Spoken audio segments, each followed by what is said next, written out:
right, a very good morning to you and welcome to the platform, the pinnacle of all discussion. Of course, you know that once it's 10 o'clock every Monday, Friday, and Wednesday, this is what we do here on the platform, the pinnacle of all discussion. We look at issues that affect us as Nigerians and as Abians. Thank you so much for joining us on the program this morning. My name is Ginika Oluwaha. On the platform this morning, we'll be looking at the activities of the member representing Ikwa-Nomwahe Federal Constituency at the House of Representatives, Honorable Sam Onibo. He will take us through the critical issues as it affects legislation, his activities, and his representation of his people, as well as his political future ahead of 2023 election. Welcome once again. Let's take a breather to bring you the political update. When we come back, you meet my guest. Stay with us. This is Political Update. President Muhammadu Buhari is promising not to allow intimidations of any sort, whether materially, morally, or physically, during the 2023 elections. The president made a declaration when he received some governors of the All Progressives Congress led by Kebbi State Governor Abubakar Atiku Bagudu at the State House Abuja. President Buhari stated that under his leadership, he would continue to respect Nigerians by ensuring that their votes count and the people's voice matters in choosing political leaders at different levels. A spokesman for the presidential campaign of the New Nigeria People's Party, Ladipo Johnson, says the party's presidential candidate Rabiu Kwankwaso is now working for his All Progressives Congress counterpart Bola Tinubu. Johnson, who spoke in a monitored interview, said Senator Kwankwaso is much more qualified as the president and as such could not be working for Tinubu. He said Kwankwaso did not betray the senator representing Kano Central, Ibrahim Shekarau, who left the NNP for the People's Democratic Party. He's not working for Tinubu. Senator Kwankwaso is much more qualified for the post of president. He is not what we don't think so. We know we have a clear power. Do you understand? You see the dynamics change all the time. With the greatest respect, Governor, the candidate of the Labour Party, we want him to do well. And that is why you see Atiku fishing. They know what is going on. Unfortunately, people don't know what is going on. Now, Labour does well. You mentioned the Southeast, you mentioned the South, and of course Lagos and some other places. If Labour does well, who does it hurt? The Southeast and South have been the bread and butter votes of the PDP. There was tension yesterday at the Secretariat of All Progressives Grand Alliance, Ikwa-Nomwahe, as Prince Nana Okebu stormed the office with his supporters to take over the affairs of the party. Speaking with newsmen, Okebu said he was only enforcing court order, reinstating him as the state chairman of the party with the help of the security agents. The police were here with the court bailiffs, formally served the court order, both from the High Court and the Court of Appeal. So they are stayed there to make sure that peace and that peace. The Nigerian police is for nobody. They are here to enforce the judgment of the court in line with the Constitution of the Federal Republic of Nigeria. Once a court makes a pronouncement, it becomes a binding law, and no individual is allowed to do things or take actions contrary to the pronouncement of the judgment of the court. Meanwhile, Abia State APGA Chairman Reverend Augustine Ehemere has appealed to members and supporters of the party to remain calm over the alleged invasion, stressing that the incident has been reported to authorities. They came back. They came there and invaded that place with hoodlums, broke and entered our office, our party secretariat, and then with a fake an order that has expired since 2016 or thereabout. And you know, when the police sees an order, they step down, whatever. So he deceived the police with that order. They broke into party office, stole our valuables and including cash, and it's a criminal offense to break and enter. We are heading to that office now to take with the security agencies to take inventory of what they have done. That was Political Update. I am Wisdom. All right, welcome back to the platform, the pinnacle of all discussion here on Flow 94.9 FM. Before we went on that break, I told you we'll be looking at the activities of the member representing Ikwa-Nomwahe Federal Constituency at the House of Representatives, Honorable Sam Onibo. He joins us now virtually from Abuja. Thank you so much, Honorable, for joining us on the platform this morning. Thank you very much indeed, Ginika. How are you? I'm good. Now, let's start with the position of the House of Representatives in setting up an Electoral Offences Commission has been proposed by INEC. I know that there was a public hearing, that was last week, but up to this moment, probably the House of Representatives, they are yet to take position on that. Is it because they are on recess or something? Honorable. Yes, we are. Thank you, Ginika. Good morning, listeners. Yes, we are on recess, and it's not that they have not taken a position on that the House hasn't taken a position on that. Is that I think the House even deserves commendation that while we were on recess, we were able to come back and participate in the public hearing. Okay.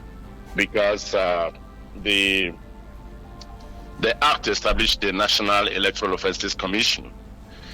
And for related matters, the bill is something very, very important, to the foundation of our democracy. And that's why we came back. We had a public hearing. Then they'll go to the committee and produce their report, and their suggestions made, ideas canvassed by those who participated in the public hearing. And then before the report is laid in the House. Okay, many Nigerians will be wondering if actually the Electoral Act, which you actually participated in developing before it becomes the law as we have it today, does it also give room for this Electoral Offences Commission to be set up? Yes, it does. It does, actually. We know there are some little areas of conflict that will be addressed. For instance, Section 144 of the Electoral Act 2022 talks about offenses, and then 145.2 talks about how to prosecute these offenses. But one thing is clear, and that is from practical experience of INEC, okay, from what they have told us.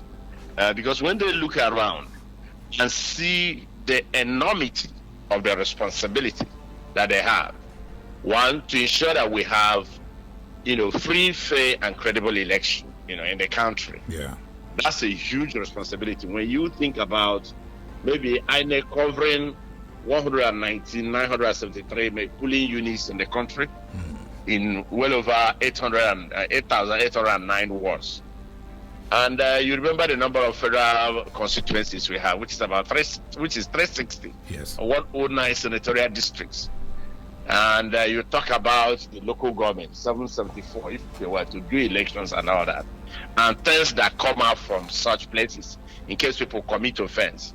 So you discover that INEC already has a huge responsibility. Okay. And the reason why this is being set up is to ensure that part of this burden is taken away from INEC. Because if you look at what I just listed now, that's a tall order to cover. Okay. For offenses committed, for instance, in 2011, there were over 870,000 electoral offenses. And out of that number, that's 2011, INEC has not been able to prosecute up to 1% of now, Honorable, so before you go ahead, let us now look. If you are setting up this commission to look at electoral offenses, will it now take the place of the court? Because court is supposed to prosecute whatever electoral offense that has been committed during election. Absolutely. That's why court is supposed to. That's your word. It's supposed to. Yes. And court shall administer justice. You said it's supposed to. The reason I emphasize supposed to is that I just mentioned that out of 870,000 electoral offenses committed in 2011, INEC has not been able to prosecute up to 1%. Now, why this Electoral Offences Commission has become absolutely important is to remove that burden. But you cannot do this in absentia. It has to be anything that's coming out of this Electoral Offences Commission has to be, decided in the court.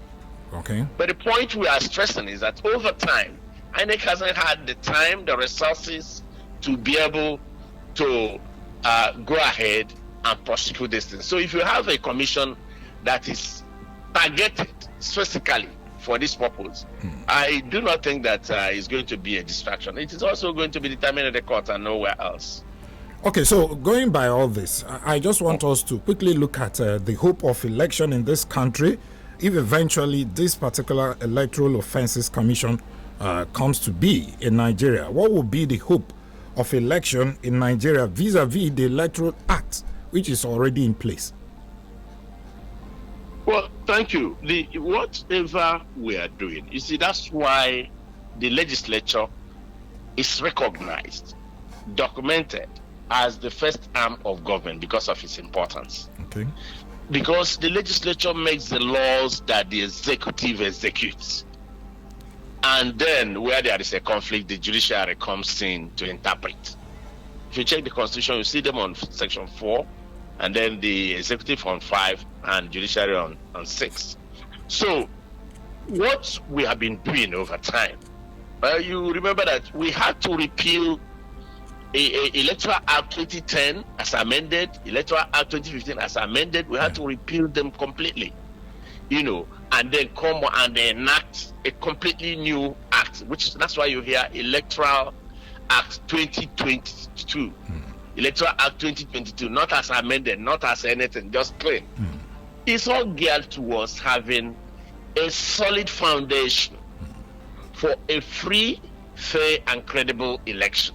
An election that is transparent, an election that not that people come and write up numbers and then announce somebody who did not win to become a winner. And it begins to administer, it begins to engage in authoritative allocation of state resources with the power or with the mandate that has been given. So these things are intended to deepen and broaden, and of course consolidate our democratic practice. So that's why it is very important. Yes, it's going to help us in our elections, going forward. There's no doubt about that. Okay, Honorable, let's just take a breather. When we come back, I want us to look at your representation of your people over there in Abuja, precisely Federal House of Representatives, and other issues surrounding your representation of your people. We'll look at that when we come back from this break. Stay with us. All right, welcome back to the platform, the pinnacle of all discussion. I have been speaking with the member representing Ikwan-Omuahia Federal Constituency at the Federal House of Representatives, Honorable Sam Onibo. He joins us virtually over there in Abuja. Welcome back, Honorable, to the program. Thank you very much indeed, Ginika. Okay, now let's talk about that Federal Secretariat. I remember the last time you were here, you talked about there's a need for Abia State to have a Federal Secretariat, and I understand that you have been at the forefront of championing that particular project to make sure that it comes to fruition. Tell us, what's the situation right now? I know that the last time you visited here, you said the state government couldn't provide land. Is there land now, or what exactly is the situation? Okay, Ginika, thank you. I'll answer because, this is of public importance. Yeah. I've spoken a lot on this matter, so I'm taking my time now. Okay. Because, sometimes you answer and then you get a negative reaction from the state government, or they just unleash their attack dogs to go after you. However, the last time I visited, I did not say that they did not provide land, although technically they did not. But what I said was that they provided about 7 hectares of land. Okay. Then, but in all that, they failed to provide the title documents. What does that mean? Because the title documents are talking about, certificate of occupancy and the survey plan. Okay. The survey or the survey map of the land, delineating the area that government wants to hand over, the state government wants to hand over to the federal. Okay. So, if you recall that by His grace, I started this discussion with the minister on the 23rd of October 2019. And I quickly made a letter on that same date and took it to the governor on the 25th of October 2019. And the governor on his own now wrote, on the strength of my letter and what I explained to him, to the minister, and his letter is dated the 25th of October, 2019. Okay.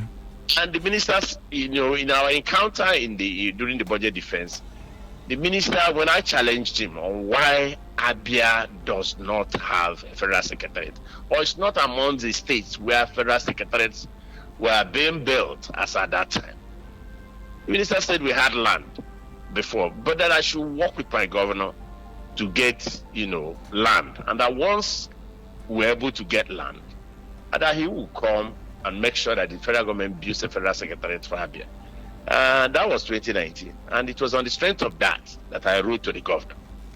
And I must also say that the governor reacted, positively when I took that letter to him on the morning of the 25th of October, 2019, at the lodge, Abia Lodge in Abuja. Okay.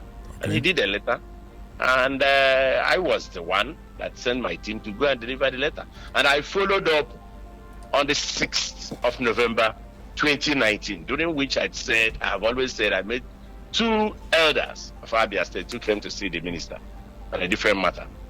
And subsequently, I worked with it was when Suleiman Okan was Commissioner for Lands. So he took about a year, because it was September of 2020 that they said that, okay, they found land. But from then till when I met with the minister again in March 11 of 2021, the title documents had not been provided. I don't know whether they provided them now. And I did a letter to that effect. I wrote to His Excellency the Governor saying these title documents were required to allow the federal government to enter and begin the construction of a federal secretariat. So I had to write another letter again,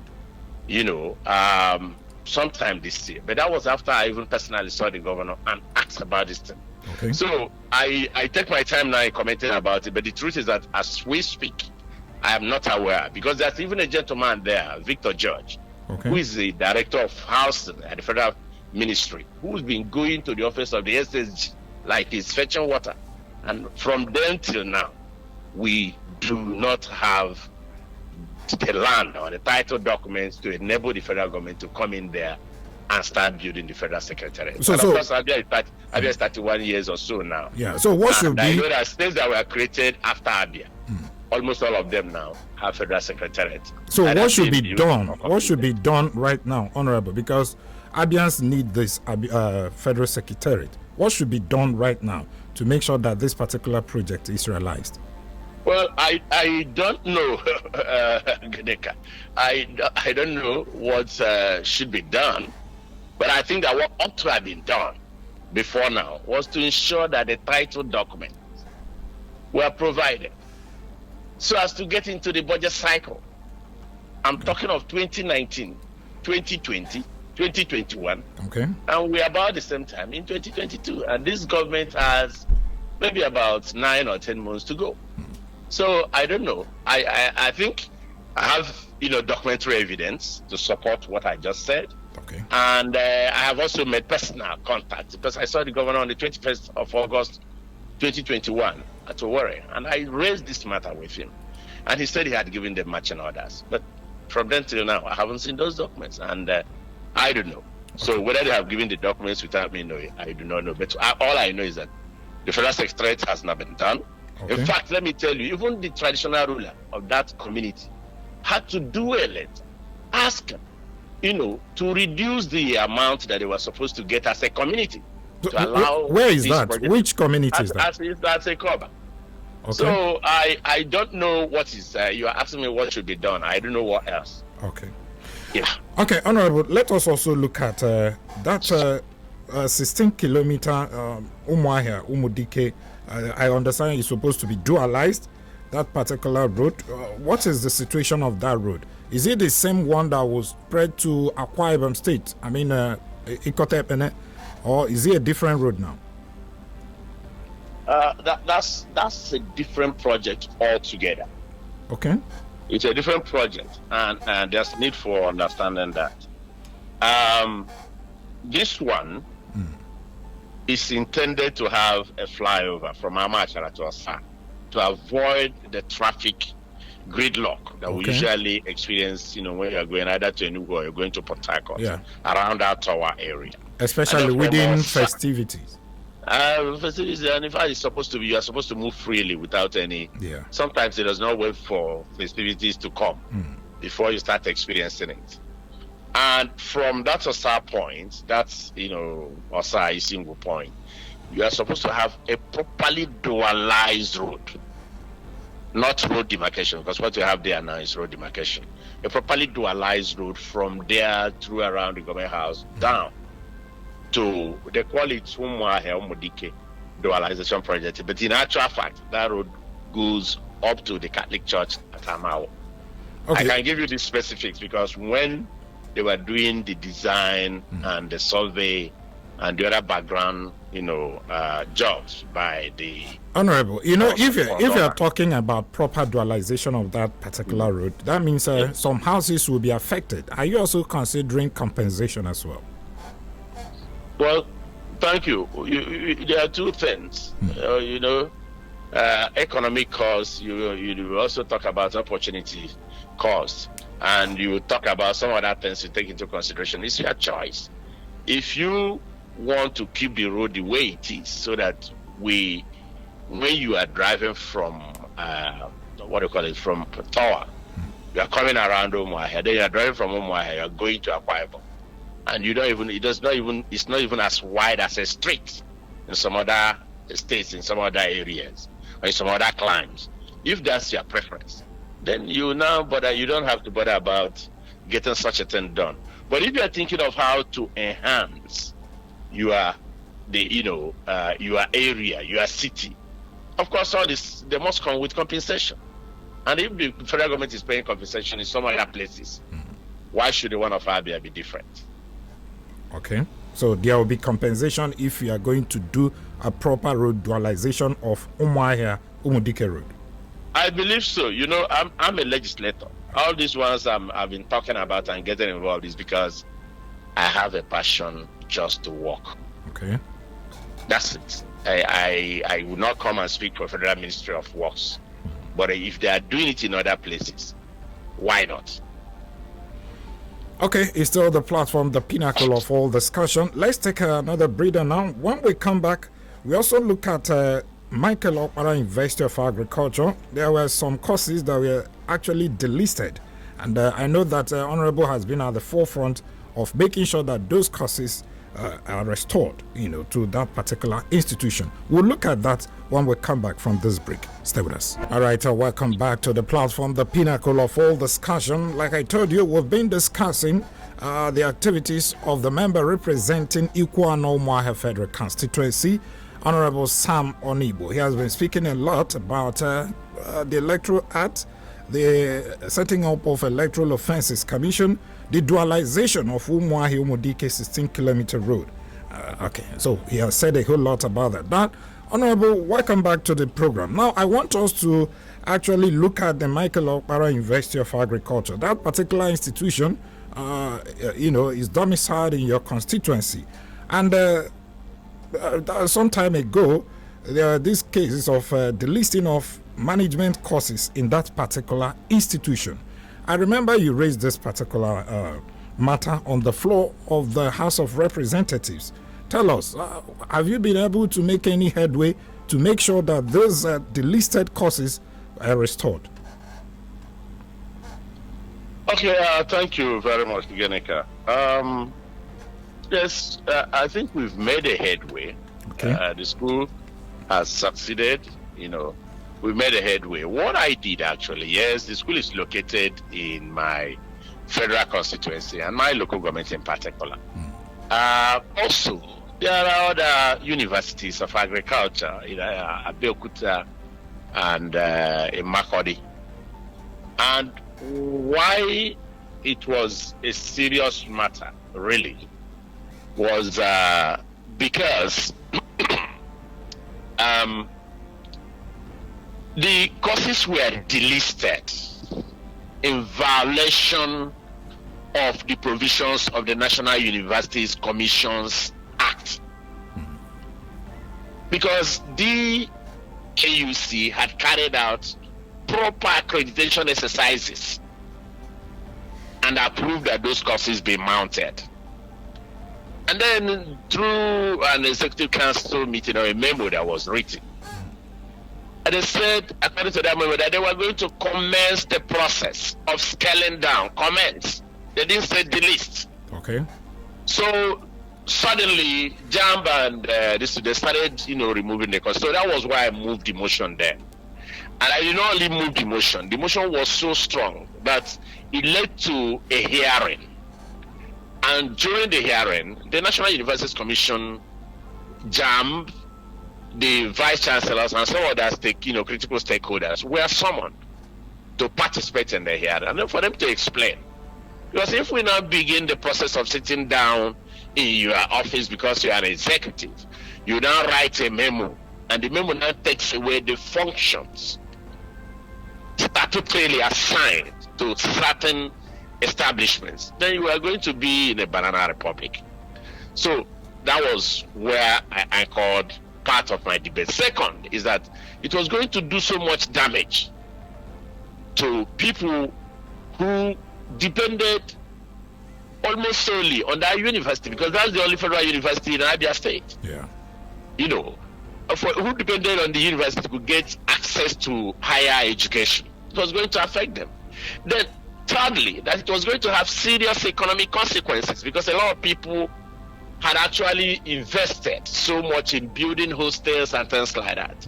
So that was why I moved the motion, and I followed. And then again, the impact it will also have on the students. Exactly. That's what I talk about. Depending on that school.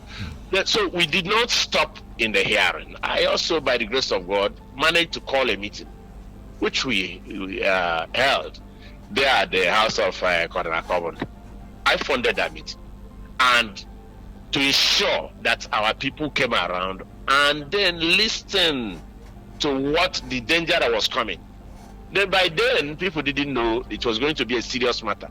But eventually, our children started finding it difficult to have access to that school because the courses were delisted. Then those who own properties, whatever they call them, hostels and all that, they were not finding students to live in there. The population of the school dropped drastically. So these are the reasons why when you are a legislator or you are empowered to represent the people, you have to champion serious causes, not necessarily the one that is, particular to you. But the good news is that the last time that I spoke with, I want to use this opportunity to thank particularly Professor Hednew, because they provided a lot of material when we are working. And I thank God that today, even the VC who is there, okay, was the deputy VC then. So those courses, by the grace of God, have been restored. And I know that perhaps government would not make that kind of mistake going forward if truly we want to run a democratic system of government and not a military one. Okay, Honorable, let us now delve into politics, where it affects you and your ambition. I know that before now you had this senatorial ambition to represent Abia Central Senatorial Zone ahead of 2023 election. I understand that someone else has taken over that particular ticket for your party, the APC. At what point did you, step down that ambition not to go to the Senate in 2023? What exactly happened? Okay, I think we rather say what is happening and not someone has taken over. See, the Electoral Act is clear, and perhaps that's why maybe some of us have been participating. Nobody anticipated this kind of, strange conduct. But the Electoral Act is very clear. No one has taken over. It's not enough for you to, want to become a Spider-Man candidate. Maybe you jump from one position and go to the other and the other. You have to follow the law. And the Electoral Act is clear, whether you are talking about Section 29.1, 84.1, or 84.13. These things are very, very clear. But, for me, and having participated deeply in getting this Electoral Act together, by the grace of God, we know the provisions, and because this matter is in court, we won't say much, but it's not that you cannot say someone has taken over. There may be an attempt, just like yeah, I because said. someone is laying claim to that particular ticket. I'm sure you know him. He's your kinsman, Emeka Atuma. If someone is laying claim, the question is, how does a candidate emerge in line with the provisions of the law? We've passed the age of political gangsterism. That age is gone.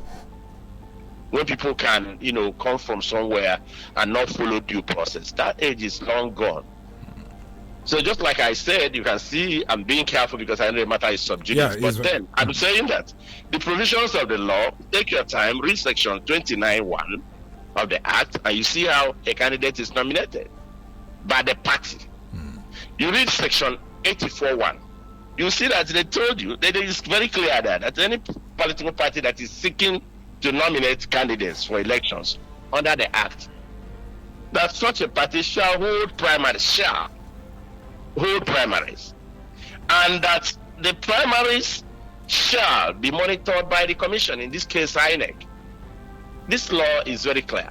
So now you should also know that in Abia Central, in fact in the whole state in Abia, there were 9 people that contested for senatorial positions. Okay. 9.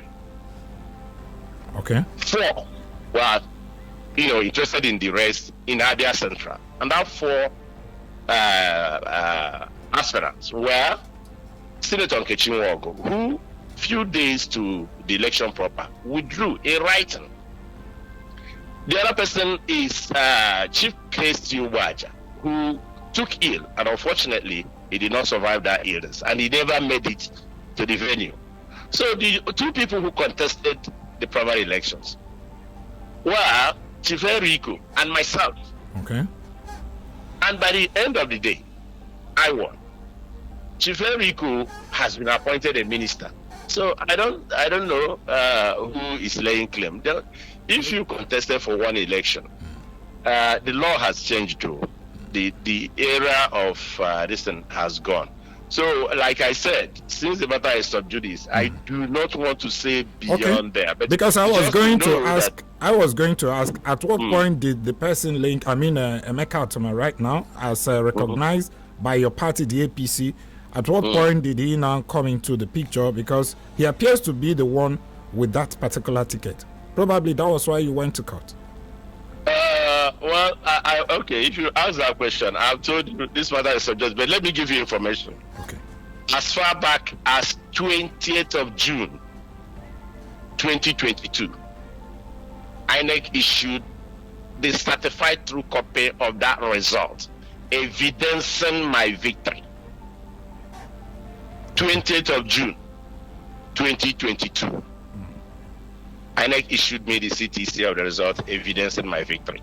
So, like I told you, I have information, but I have to respect the court. So, if anybody is prancing around, it's in the nature of some people, not to follow the law. But the essence of force, walking out, you asked me a question now. I talked about the Electoral Act, which by the grace of God, I participated in right from retreat on the 5th of March at Radisson Blue, Lagos, 5th of March 2020. So when we worked on clause by clause consideration, I represented the Southeast on that joint technical committee of the House and the Senate. I represented the Southeast there, and Senator Kwerimadu represented the Southeast from the Senate. And just like that, Shekarao represented the Northwest. Kwemi Bamidele represented the Southwest. I'm talking of the Senate now. Okay. And then it was chaired by Senator Gabiru Gaya and Aishat Duku. So I will work with INEC and Ministry of Justice and put the Electoral Act together. So I am not honorable in the business of throwing around names and then. Okay, since the matter is in court, let's just dwell on it so much. But let us now look. No, but it's just when you use their word. Someone has been given. Okay. The party, has conducted primary elections. The party cannot go against its own, especially when the law is there. So that is that. But if someone is prancing around, trying to entertain some other people, like I said, we've passed the age of Spider-Man, candidates. Assuming the judgment goes in your favor, Honorable, what do you think should be the reason your constituents should vote you to represent them at the Senate? Well, thank you, Genika, for the questions you are asking. One, I have represented the people. I recently granted an interview where I said that I'm the product of the people. I wasn't even talking about this current, what do you call it, primaries. Even the primaries, I'm the product of the people. They came, they voted. That one is clear. I was talking about what happened in 2018, 2019. They voted for me in villages. Go and check the results. Why? Because they have seen through me that I have passion for service.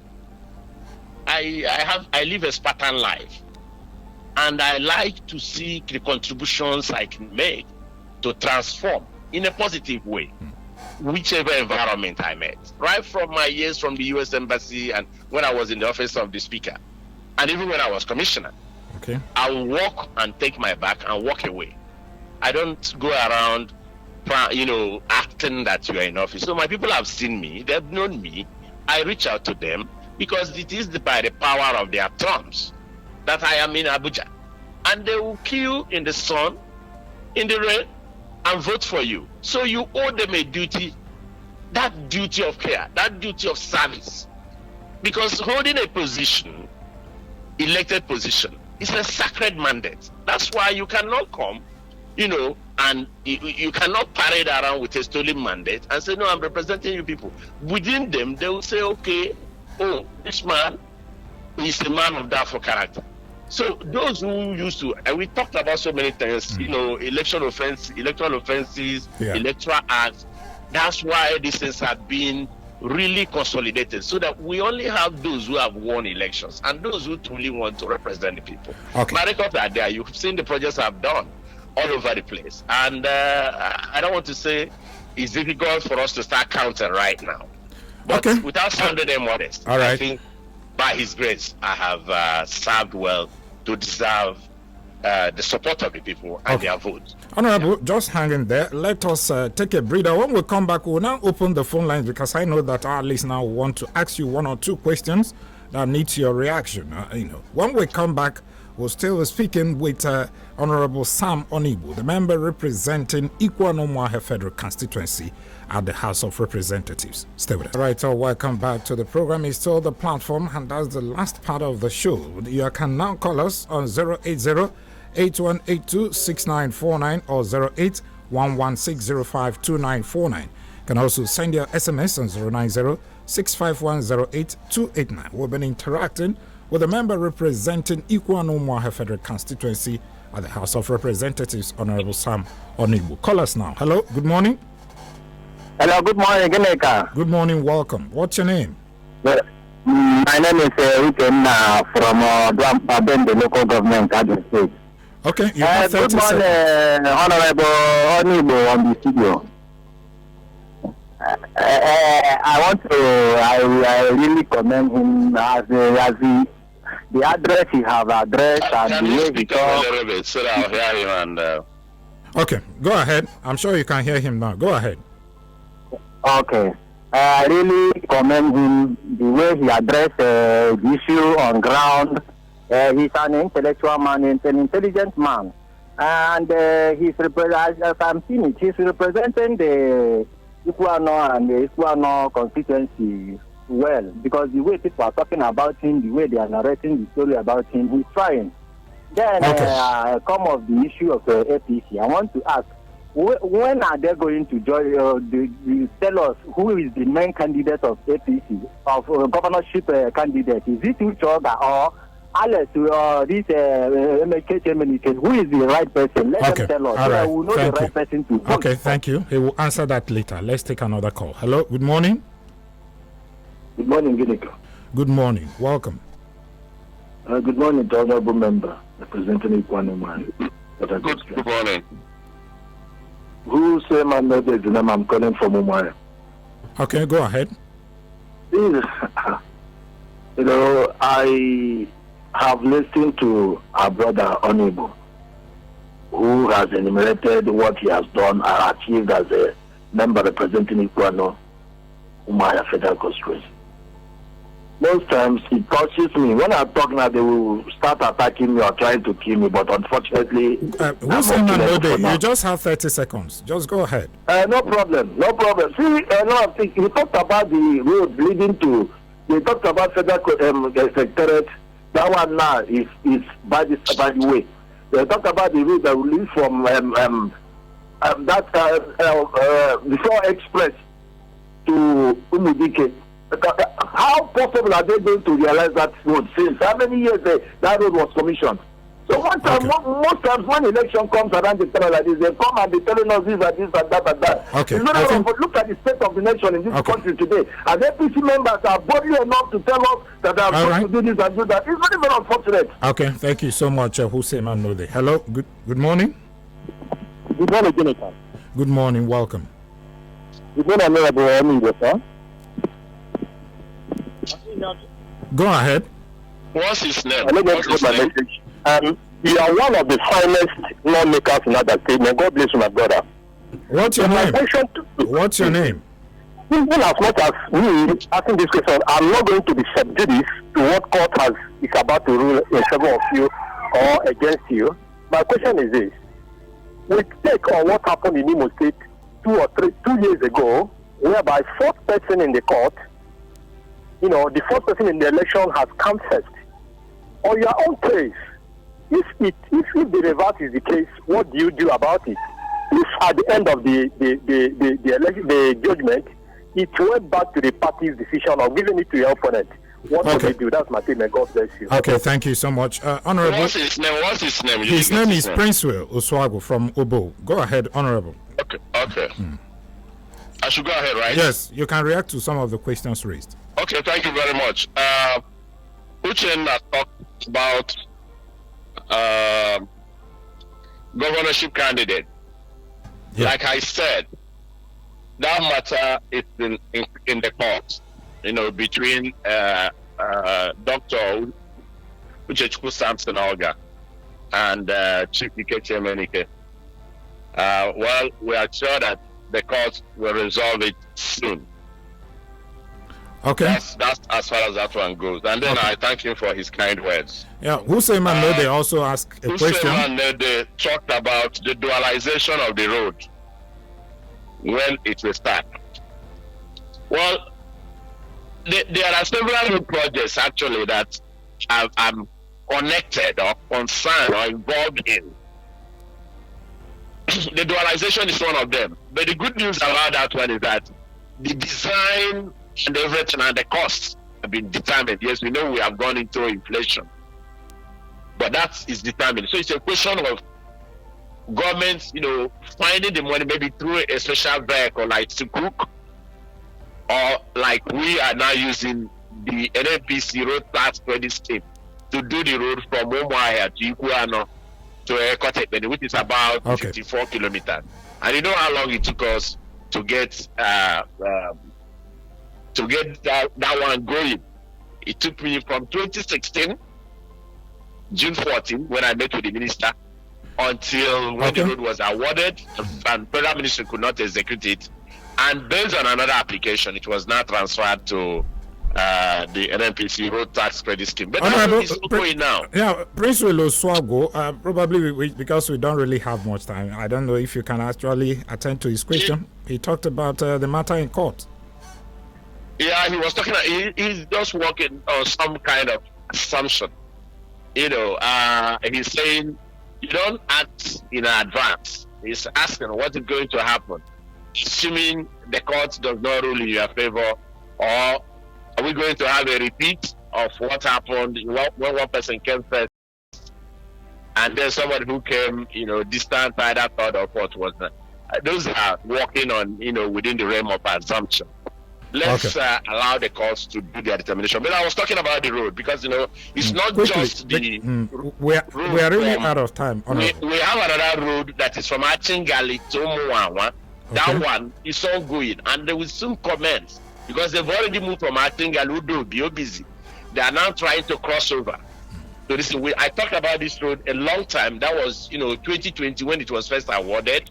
And then we also discussed with the minister again on the 12th of November 2020. Okay. That's myself and Honorable Emeka from business side. Okay. So that road very soon now they'll cross over to Muawa and come to Obakala and reduce the journey to Were by so many minutes. All right, let me sincerely thank you, Honorable Sam Onibo, the member representing Ikwan-Omwaha Federal Constituency, for speaking with us on the platform this morning. Thank you so much, Honorable.